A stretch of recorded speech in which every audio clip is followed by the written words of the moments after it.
Welcome to BFM's 3 p.m. News. I am your presenter, Narissa Bostwick.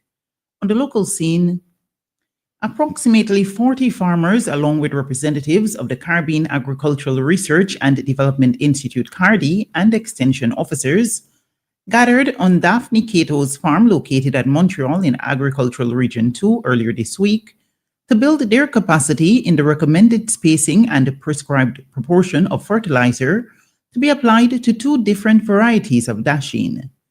According to CARDI's local representative, Donowa Jackson, the demonstration plot was established to test and observe the receptiveness of the two different varieties to varied quantities of fertilizer. The next demonstration is scheduled for Monday, June 23rd on Otway Thomas Farm in Greggs.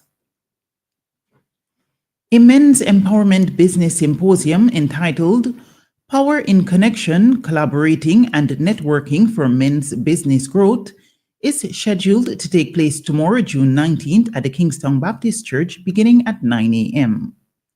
The symposium will bring together the participants in the Technical Assistance for Men's Employment and Entrepreneurship themed project with innovators, entrepreneurs, financial institutions, and business agencies to discuss challenges and solutions that are affecting the micro, small, and medium enterprises sector here in St. Vincent and the Grenadines. The symposium is being organized by the Center for Enterprise Development, Inc., CED.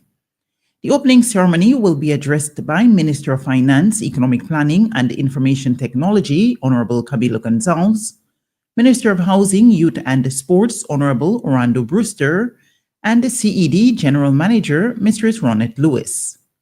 Lecturer, author, and business consultant Dr. Julian Ferdinand will deliver the feature address. Following the opening ceremony, there will be a panel discussion at 10 a.m. on the topic, Strategic Investment for Innovation and Sustainable Business Growth.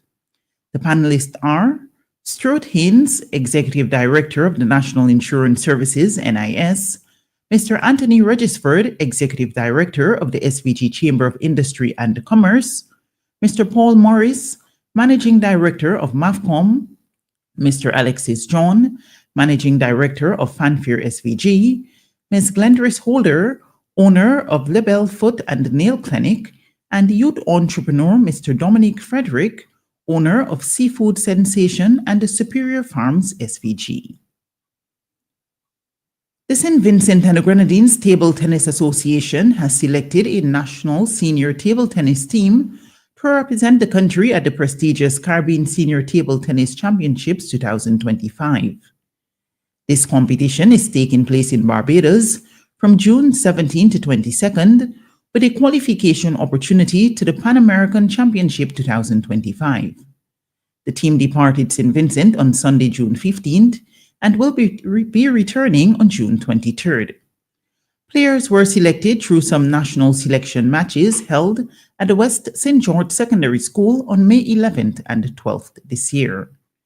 The SVG contingent is made up of coach manager Mr. Romano Spencer, assistant coach Mr. Leighton Adams, Caleb Howard, Michael Hazelwood, Tikil Pierre and Jelani Cumberbatch on the men's team, and Jessica MacArthur, Leah Cumberbatch, and Shanicia Delflesh on the women's team. The players from SVG will be taking part in men and women singles, teams, and also men, women, and mixed doubles events at the competition.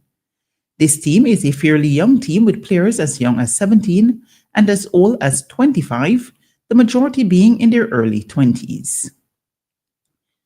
Meanwhile, the MySmart Toilet Seat Company has begun its payment to the participants of the MySmart Toilet Seat Table Tennis Series held last October in St. Vincent. The payments will start immediately with the balance of the cash prize payouts to locals Caleb Howard, Lamont Gregg, Demian Dublin, Michelle Hazelwood, and Leah Cumberbatch. Overseas players Deron Douglas, DeAndre Calderon, Kevin Farley, Madge Collymore, and Mark Dowell as Stage 1. The second stage of the payouts will take place at a later date to be announced by the company. It will cover the plane tickets reimbursements, the consolation prizes, and the payments to the officials. Mr. Romano Spencer will be doing the distribution of the prizes locally, and during his visit to the Caribbean Senior Table Tennis Championships in Barbados. In regional news, the Ministry of Education in Guyana has announced the government's plan to expand the technical and vocational education training TVET opportunities throughout the country as part of a move at ensuring more skilled training for young adults and children who prefer to pursue TVET education. Speaking at the Education Ministry's TVET Fair and Exposition on Tuesday, Education Minister Priya Manikchand highlighted the recently launched National Technical and Vocational Education Training TVET Policy 2025 to 2035, which she said is a strategic initiative aimed at equipping the nation's workforce with the skills and competencies needed to drive economic transformation. She explained that the government has taken a ground-up approach by introducing TVET education in schools across the country. The minister said it is important for the country to move in the direction of boosting its workforce by providing relevant skills training opportunity that will support the country's growth trajectory. According to News Source Guyana, the government is hoping to expend about $18.5 billion to modernize and enhance TVET in 3 years up to 2027. Trinidad and Tobago's Police Commissioner Alistair Guevara has vowed to tackle school violence, warning parents to control their children. He was officially handed the reins as Commissioner of Police on Tuesday afternoon by Minister of Homeland Security Roger Alexander. In his maiden speech after receiving the official appointment, Commissioner Guevara made a clarion call and issued a warning to all parents. We hear more in this report from TDT News. The future of our nation does not rest in your child's school bag. It rests in your hands as the parents because you need to take control of your children. I have been looking on for the past couple of months and I've been seeing several acts of violence engaging public and media attention about school violence and bullying. Under my watch, that will never happen. I want to make you a promise here today. If you cannot control your children, we, the TTPS, will confine them. That report from TTT News.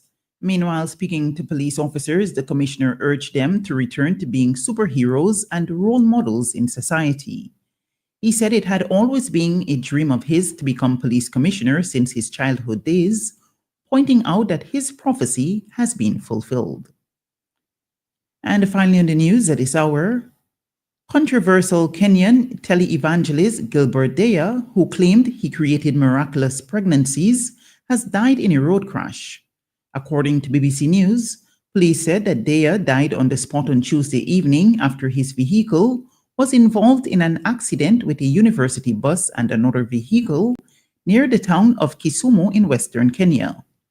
At least 30 other people were reportedly injured, including a person identified as his wife and a passenger in his vehicle, and 15 students in the bus. Deya, who ran a church in London, rose to infamy in the early 2000s following his claim that he could help infertile couples conceive miracle babies through prayer. Investigations later linked his church to an alleged child trafficking ring, leading to his arrest and extradition from the UK 8 years ago, after a decade-long legal battle. He was acquitted of the charges in 2023 due to insufficient evidence. This has been WeFM's 3 p.m. News. I have been your presenter, Narissa Bostwick.